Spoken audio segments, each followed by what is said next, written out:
before speaking about August 22. There's so much to speak, but let me fast forward to August 15th, 2022, just before the results were announced.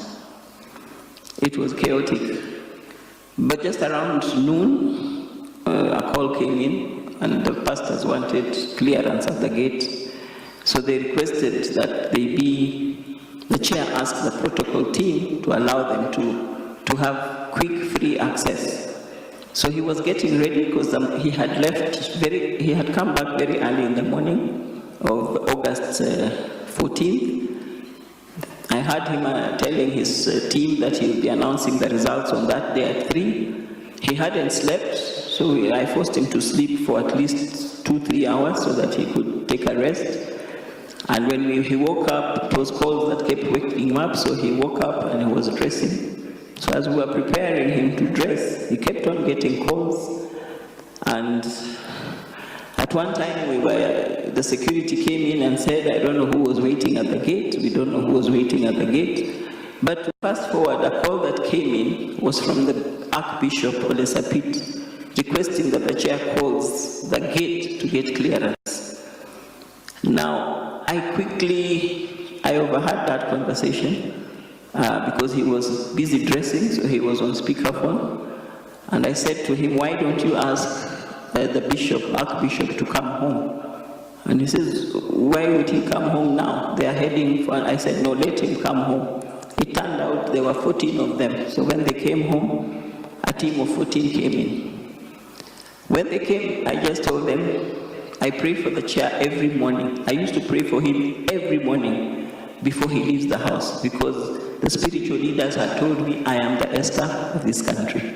So I used to pray for him every morning, just at the door before he leaves. So that day I prayed for him. I couldn't pray.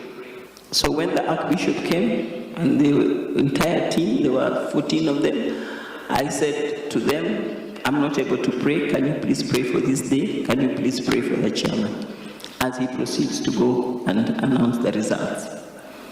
So he went, they came, they took 5 minutes to get home because we don't stay far from Bomas. And when they finished, they did not sit, they just stood up, prayed, and left. But I made sure before they left, the security team ensured the chairman was in the middle of this convoy. I don't know for what reason, but I just found myself insisting, telling the security guys, delay a bit because he had not fully dressed. He needed to dress up to prepare to go. So there he was in the middle of this convoy all the way to Bomas. When they got to Bomas, they believed this was the chairman's team, so they put them to sit at the back of the podium. The podium that they were going to announce the results. But ideally, they were supposed to sit on another platform, but they were made to sit at the back. To me, that was divine intervention, because when the fracas started, it was the men of God who were behind him. It was not any other person. It was the men of God who were sitting behind him. And I thank God for that day. And in the process of that fracas, you have heard, we tried to reach him, we couldn't reach him. Somehow Rachel reached him, she was trying to tell him, I don't like the way you're speaking, are you okay? People are saying you've been hijacked, whatever. And in his calm demeanor, he kept on saying, no, I'm okay. I tried to reach him. I put on my phone, my phones had been off. And I told the security detail to just go to him to see if I could talk to him. I asked him, is there anybody you're seeing around him that you think I know? He says, I'm seeing Bishop Oginde. So I told him, give Bishop Oginde the phone. And he gave him the phone, and I asked Bishop, I said to him, you know you're a man of God, don't lie to me. Tell me the truth, is my husband alive? He said, yes, he's alive. I said, I repeated, you are a man of God, just tell me the truth. He said, I can see him, he's alive, but he's surrounded with people, so I can't even give him the phone. Thank you very much, Bishop. That made a big difference. We were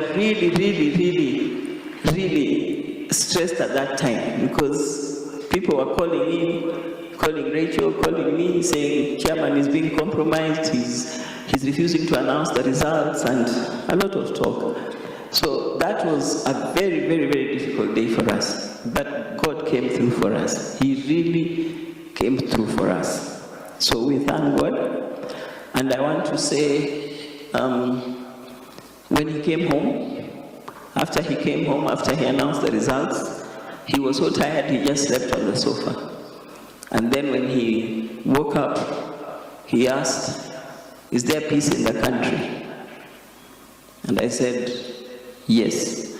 And it just turned out there was the TV was airing, the people, at that particular time it was some young people in Kisumu. And this young guy was saying, "Wakati huu hatutarusha mawe." So I told him, "You can see for yourself, the country is peaceful."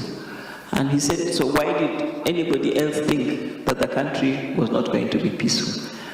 And he was so excited. He said, "I know I have made the right decision.